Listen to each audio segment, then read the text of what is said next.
En gros, c'est ma première journée de taf de ma vie. J'avais 16 ans, je taffe dans un Leclerc au rayon droguerie, parfumerie, hygiène, je rangeais les déos, tout ça. Et j'ai vu sur la sortie, d'un coup, j'entends que ça hurle, j'entends des coups de feu. Ouais, je sais quoi ce délire, les clients qui courent, les caissières qui se cachent, là des mecs, ouais, prise d'otage, tout ça. Sortez les caisses, je me casse, je cours vers la sortie de secours. Et là, t'as le vigile, il faisait trop peur. Tu sors pas, tu vas au fond du magasin. Du coup, je cours dans l'autre sens. On voit les mecs armés qui nous pointent. Arrêtez-vous. J'ai deux solutions. Je continue de courir ou je m'allonge, je fais la merde. Et j'ai voulu faire la merde et on m'a poussé, je monte les escaliers et tout. C'est un escalier en colimaçon. C'est les bureaux du Leclerc. Et on me dit, tu vas dans un bureau, tu barricades le bureau avec des tables et tout. Et moi, j'arrive, il y a un mec qui passe après moi. Du coup, je me cache derrière un bureau. C'était un nouveau avec moi. On était tous les deux paniqués comme pas possible. Et je lui dis, ouais, t'es arrivé en dernier, barricade. Je vois déjà ce connard, il pousse une chaise roulante, frère.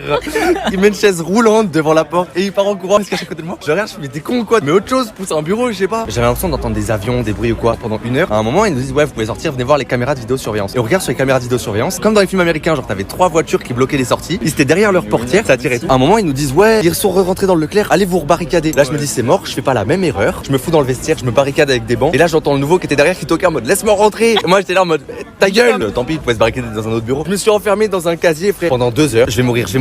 J'entendais les chiens qui aboyaient dehors, j'entendais encore les hélicos. Et au bout d'un moment, ça toque à la porte en mode, sortez et tout, c'était mon responsable. Et en fait, t'avais des flics qui nous pointaient avec leurs armes, comme une haie d'honneur. Sauf que c'est une haie de flingue, tu vois, qui nous pointe comme as. Ça nous fait descendre en haie d'honneur. Si t'arrives en bas, tu vois 2 mecs qui sont allongés sur le sol en mode, ils se sont fait fusiller et tout. Genre, ça nous fout dehors sur le parvis du Leclerc. T'avais des fourgons de militaires. On se pose sur un terrain d'herbe. Et là, t'as le gendarme en chef qui vient et qui applaudit. Et qui dit bonjour, exercice terminé. Non, ta gueule. Exercice terminé, c'est super les gars. Bravo, vous avez géré. Et tu sais, tous les gendarmes ils sont là en mode ils s'applaudissent et tout. Et je vois les 2 mecs que j'avais vus allongés par terre qui viennent nous voir en mode qu'applaudissent aussi. Je vais voir mon responsable et il me fait oh mais j'ai oublié de te prévenir. Comment t'oublies ça? Ma daronne, elle me dit ça s'est bien passé ta première journée de taf. Je lui envoie un message en mode bah ouais, prise d'otage, c'était cool.